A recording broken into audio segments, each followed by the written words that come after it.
மாண்புமிகு பேரவைத் தலைவர்களே, எதிர்க்கட்சிகள் சொல்லக்கூடிய குற்றச்சாட்டுகள் நாங்கள் பதில் சொல்லக்கூடிய சொல்லுங்க. அவங்களுடைய கோரிக்கைகள், திட்டங்கள், பாலிசி பத்தி பேசினா அதுக்கு நாங்க எந்திரிச்சு பதில் சொல்லவும் செய்யறோம். அப்ப குற்றச்சாட்டு சொல்றாங்க, ஒரு 100 நாள் இருக்கக்கூடிய கவர்மெண்ட பார்த்து சொல்றாங்க, சமூக நீதி துறைன்னு பேர் வச்சிருக்காங்க, சாதிங்கிற பேரை எடுத்துட்டா உங்களுக்கு இந்த அரசு மாறிடுமா, பேரளவுக்கு வச்சிருக்காங்க. அப்ப காலனின்னு பேரை மாத்துனீங்க, உங்களுடைய உள்நோக்கம் என்ன? காலனிங்கிற ஒரு வார்த்தை சொல்லக்கூடாது, தலித் மக்களுக்கு அவமதிப்பா இருக்குங்கிறது உங்களுடைய உள்நோக்கத்தை நாங்க எந்த விதமான இன்னொரு அர்த்தத்தை கற்பிக்கல. ஆனால் அந்த காலனின்னு பேர் மாத்தினால தலித் சகோதரர் இருக்கக்கூடிய ஏன் சென்னையிலே 40% ஸ்லம்ஸ் தான் இருக்கு. சென்னையில இருக்கு. நான் கூட்டிட்டு போவேன். நான் நார்த் மெட்ராஸ் ஃபுல்லா 60% ஸ்லம்ஸ் இருக்கு. தமிழ்நாடுல நார்த். இதுல என்ன தவறான தகவல்? யார் சொன்னா? இல்ல நான் பேசி முடிச்சிடுறேன், அதுக்கப்புறம் நீங்க பேசுங்க. நான் பேசி முடிக்கல. அதாவது தமிழ்நாடு முழுவதும் தலித் மக்கள்ல, திருப்பியும் சொல்றேன், தலித் மக்கள் இன்றைக்கும் ஒரு காலனில இவங்க சொல்றாங்களே பேர் எடுத்துட்டாங்களே, இன்னும் ஸ்லம்ஸ்ல தான் அவங்க கிட்டத்தட்ட 100 பேர் இருந்தாங்கன்னா 60-65% தலித் மக்கள் ஸ்லம்ஸ்ல தான் இருக்கிறாங்க. தமிழ்நாடு முழுவதும் 100 பேர்னா 30% ஸ்லம்ஸ் தான் இருக்கு. வட மாவட்டங்களும் சரி, தென் மாவட்டங்களும் சரி. அது ஏன்னா நான் தேர்தல் பிரச்சாரம் 234 தொகுதிக்கு போயிருக்கேன். எங்களுக்கு தெரியும். அதனால இந்த ஒளிமறைவு இல்லாம தலித் மக்கள் பெரிய பெரிய ஒரு நல்ல வாழ்க்கையை வாழ்றாங்க, அவங்க பொருளாதார சுதந்திரம் அடைஞ்சிட்டாங்க. நாங்கள் சொல்றோம், வரலாற்றுல முதலில் 6 அமைச்சர் சொன்னாங்க, 8 அமைச்சர்களுக்கான அதிகாரத்தை கொடுத்திருக்கோம். புரட்சியாளர் அம்பேத்கருடைய குறிக்கோள் என்னன்னா, தலித் மக்களுக்கு நாங்க தண்ணி கொடுத்தோம், வீடு கொடுத்தோங்கிறது முக்கியம் இல்ல. அம்பேத்கருடைய கனவு தலித் மக்களுக்கு அதிகாரத்தை கொடுக்கப்பட வேண்டும். முதல் முறையாக வரலாற்றில் ஒரு கல்வித்துறை, அதாவது எஜுகேஷன் டிபார்ட்மெண்ட், ஹையர் எஜுகேஷன் ரெண்டுத்துக்கும் சேர்த்து அமைச்சர்களை கொடுத்திருக்கோம்.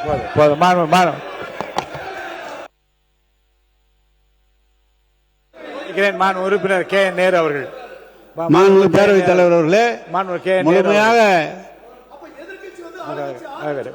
உறுப்பினர் கே நேரு அவர்கள், உறுப்பினர் கே நேரு அவர்கள், நீங்க பேசுங்க. எனவே மாண்புமிகு பேரவைத் தலைவர் அவர்களே, மாண்புமிகு அமைச்சர் ஒரு நீண்ட சொற்பொழிவை ஆற்றிவிட்டு அமர்ந்திருக்கிறார். சிஏஜியில ஒரு 65%, 6%, 7% ஒதுக்கப்பட்ட பணம் செலவு பண்ணாமல் இருக்கிறது என்று சிஏஜி அறிக்கையை காட்டுகிறார். எந்த அரசாங்கம் இருந்தாலும் நிதி எந்த துறையாக இருந்தாலும் கொஞ்சம் எல்லா கண்ட்ரியும் கை தட்டுறீங்கப்பா, எல்லாரும் கை தட்டுற. அப்புறம் நீங்க கை தட்டினா அப்புறம் கை தட்டினா ஏன் கை தட்டுறன்னு கேக்குறீங்க? நாங்களும் கை தட்டுவோம்ல. கொஞ்சம் அமைதியா இருங்க. அமைதியா இருங்க. எந்த துறையில் இருந்தாலும், எந்த அரசாங்கம் வந்தாலும், எந்த துறையில் இருந்தாலும் நிதி ஒதுக்குறோம். ஒரு 4000 கோடி ஒரு தொகை இந்த தொகுதிக்காக, இன்னும் திட்டங்களுக்காக நிதி ஒதுக்குற போது ஒரு சில இடங்களிலே அதை நிர்வாகம் எடுக்கிற போது சில சங்கடங்கள் வரும். நீதிமன்றங்களில் சேர்ந்து தடையாணை பெறுவார்கள். அப்போது அந்த தொகை செலவு பண்ணாமல் நின்றுவிடும். மறுபடியும் அடுத்த ஆண்டு அது வரும். எனவே சிஏஜி அறிக்கையை நமக்கு ஒரு எச்சரிக்கையாக எடுத்துக்கொள்ளாமே தவிர, செலவு செய்யாமல் நிறுத்திவிட்டோம், ஆதிதிராவிட மக்களுக்கு செய்யக்கூடிய பணிகளை செய்யாமல் விட்டுவிட்டோம் என்றெல்லாம் அர்த்தம் இல்லை. எல்லா அரசாங்கங்களும் எல்லா துறையிலும் அது தொடர்ந்து ஒவ்வொரு ஆண்டு வந்து கொண்டிருக்கிறது. எங்களுக்கெல்லாம் ஒரு பெருமை இருக்கிறது. மாண்புமிகு பேரவைத் தலைவர் அவர்களே, தமிழ்நாட்டில் கலைஞர் அவர்களை பெயரை சொன்னாலே எப்போது பார்த்தாலும் இவர் பிற்படுத்தப்பட்ட தாழ்த்தப்பட்ட மக்கள் என்று பேசுவார்களே தவிர இவர் வேறொன்றும் தெரியாது என்று கலைஞரை பற்றி விமர்சனம் செய்தது உண்டு.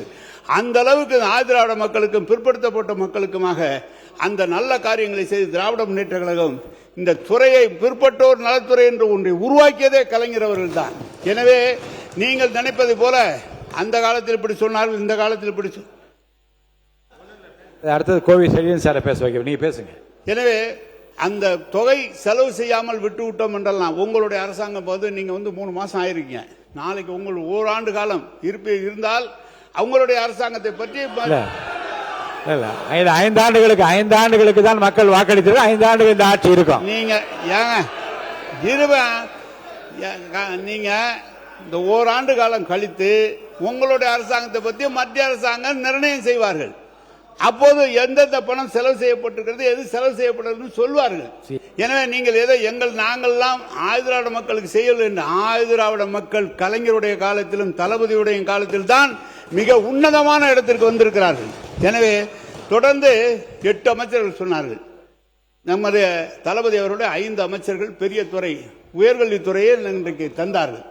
எனவே அந்த மக்களின் மீது அவர்களுக்கு என்ன அக்கறை இருக்கிறதோ அதை விட கூடுதலான அக்கறை திராவிட முன்னேற்ற கழகத்திற்கும் தலைவருக்கு இருக்கிறது என்பதை தெரிவித்து தவிர்க்க முடியாத தம்ப்நெயில்ஸ், கலக்கலான கண்டென்ட்ஸ், சினிமாவும் சீரியஸ் பிரச்சனைகளும், பல வருடங்கள் இடைவெளிக்கு பிறகு இந்த படத்துல ஒரு கலகலப்பும் கைகலப்பும், போயிட்டே தான் இருக்காரே தவிர பிரேக்கே இல்லாமல் பிரேக்கிங் நியூஸ் சொல்லும் தந்தி டிவி ஆப். இன்ஸ்டா தலைமுறை வரை இறங்கி அடிக்கும் தந்தி டிவியின் டிஜிட்டல் எக்ஸ்க்ளூசிவ். அது தண்ணிக்குள்ள போகும்போது ஹேங் ஆயிடுச்சு. உங்களுக்கு விஜய் சார் எந்த அளவுக்கு ரொம்ப பிடிக்கும்? Of course, Malayalis are huge Vijay sir fans. ரெண்டு பேருமே ரொம்ப பிடிக்கும் எனக்கு. தந்தி டிவி ஆப்பை இலவசமா டவுன்லோட் செய்யுங்க. ஃபாலோ பண்ணுங்க, சப்ஸ்கிரைப் பண்ணுங்க, என்ஜாய் பண்ணுங்க.